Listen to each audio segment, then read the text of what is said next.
I said, all you vinyl varmints, all you record collecting crew, have I got a box of records for you? Yeah, I'm talking about the Midnight Rambler. And that should be a clue of today's theme. It's about a car. No.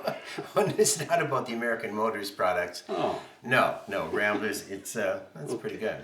Hey Just everybody, I'm Attic Daddy, and I'm here with Shadow Man. Hey everybody, how y'all doing? Yeah, how do you do? And as you could guess, today is a Rolling Stones program. Rolling Stones oddities, I guess you could say. Weird cousins, members, ex-members, solo album. But anyway, and this is probably going to be a two-parter, because going through one of the magic boxes at home, one of the Ark of the Covenants, I come up with quite a bit of stuff. But anyway, what the fun we're going to have, yes. And how are you doing? How you doing? I'm doing okay. That's good. How's everybody doing? It's Sunday. It is Sunday, first day of spring yesterday, Sunday, right? 50 degrees at the moment here. We're going to start with this. Now this is an album called No Stone Unturned. Nice British Decca album, as you can see, because it's all flexy and shiny like those British albums are. This album here I bought in the late 70s in Toronto. I've had it forever, never seen another one. It's mostly B-sides of the singles. So you get Child of the Moon, one of my favorites, and Who's Driving Your Plane, and Sad Day, and all very unlikely stuff from the early great period, the first 10 years.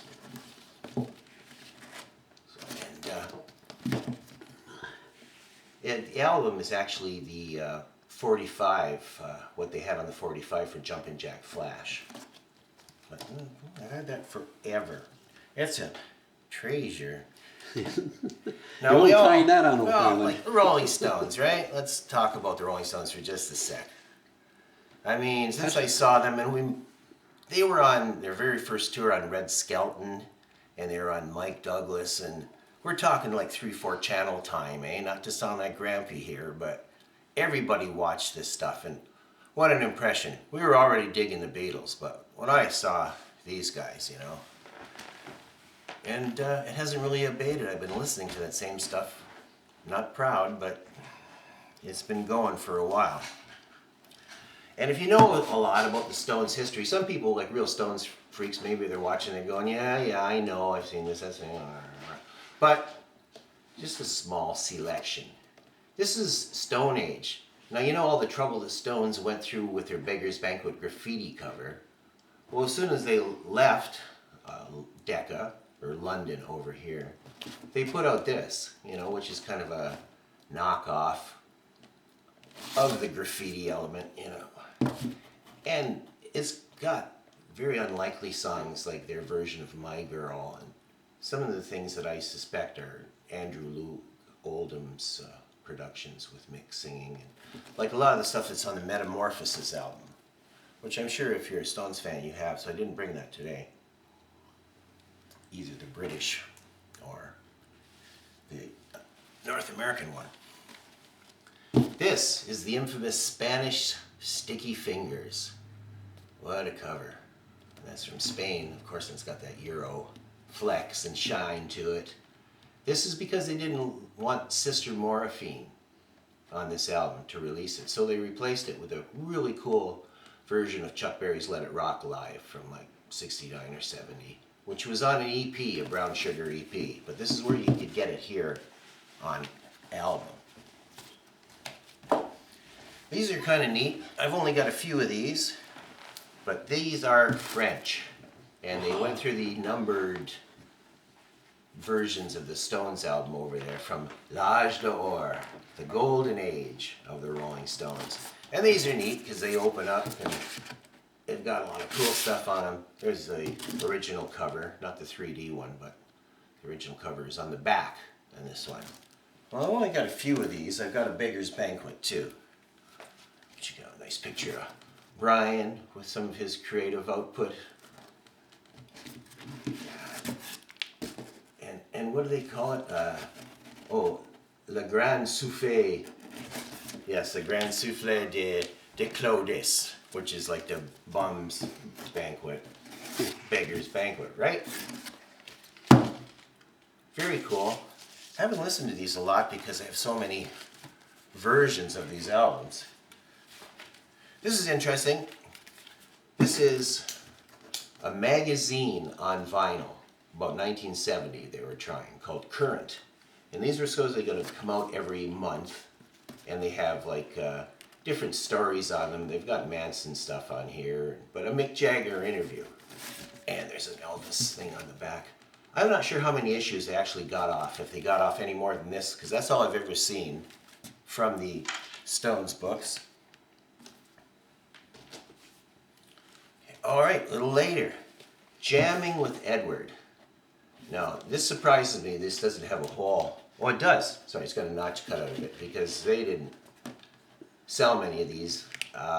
This was basically the Rolling Stones with Keith Richards sleeping in and not getting along that well with Ry Cooder, so I understand. So this is some of the stuff that they cut with Ry Cooder and the rest of them.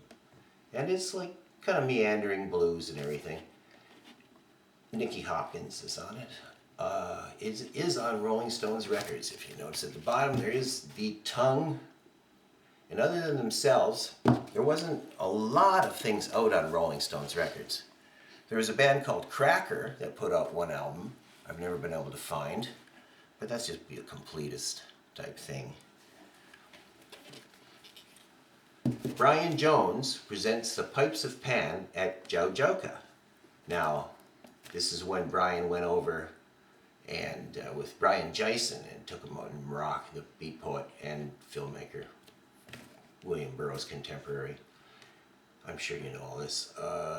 This was Moroccan Pipes of Pan, which are all horns and drums, and he went up there for a few days and recorded all this. This came out posthumously after Brian died. This was quite a love for him, this project. I think it was tampered with quite a bit by him. There's tampered, I say there's a lot of phase shifter and things, but yeah, you get the Brian stuff inside. The whole history of that event, which is very interesting in Moroccan connection because you could drive there. Once you got across the ferry to France, you're living in England, they used to go boot down there for whatever was available in Morocco. It's like us going to Buffalo. Yes, it was. A different exotic country. That's right. It was certainly that close. Do you have a public service announcement? Well, it's just a little bit of history. Let's see if I can get this up there, if you can read this. Where is it? Okay, the Rolling Stones in Buffalo. No. Oh, is that the Toronto one? Maple Leaf Garden? Yes. Oh, okay. That's one we went to. Now, you see the price of that? $7.27.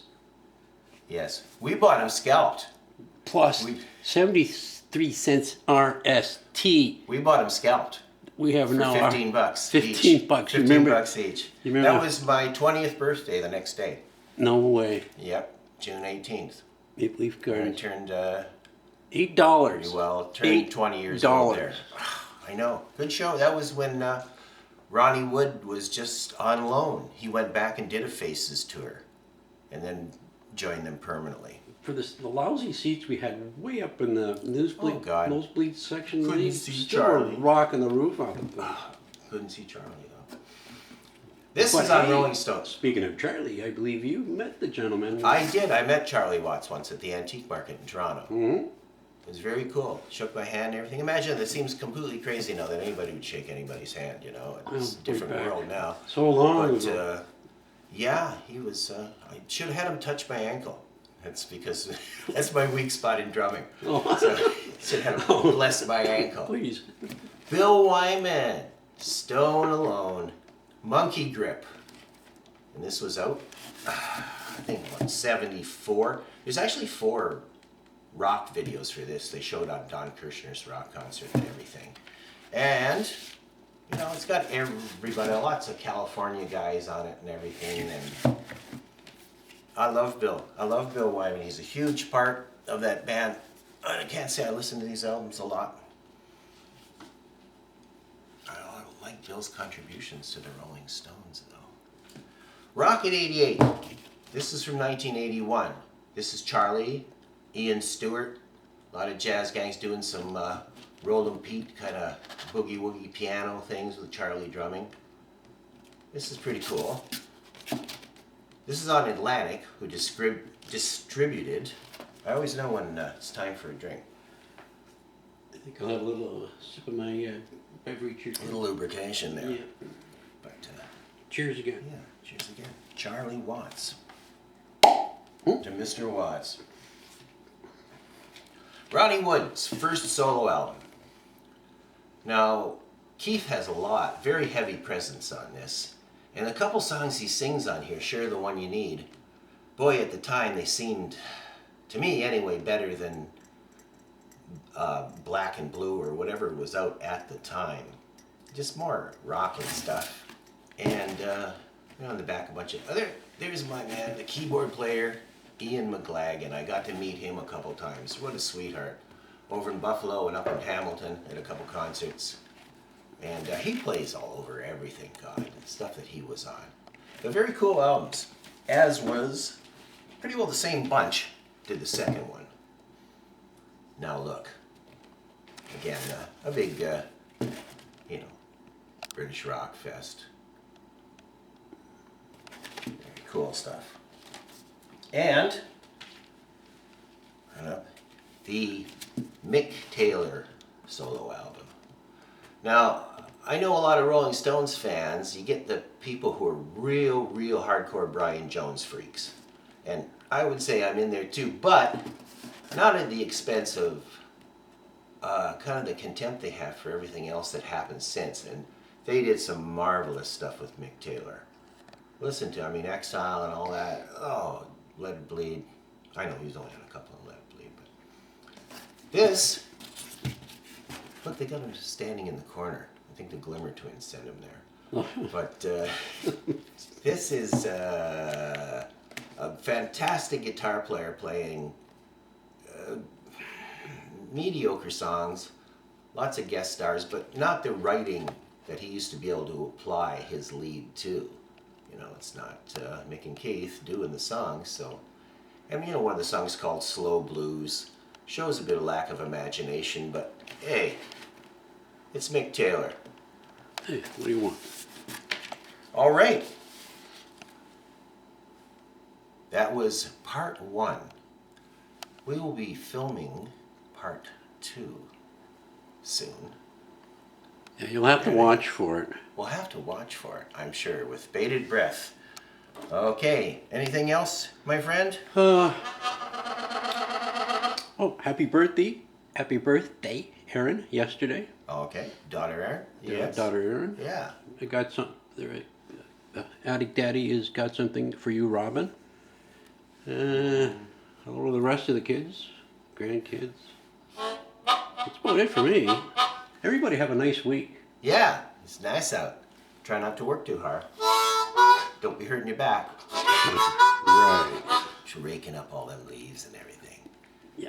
Thanks again. See you, everybody.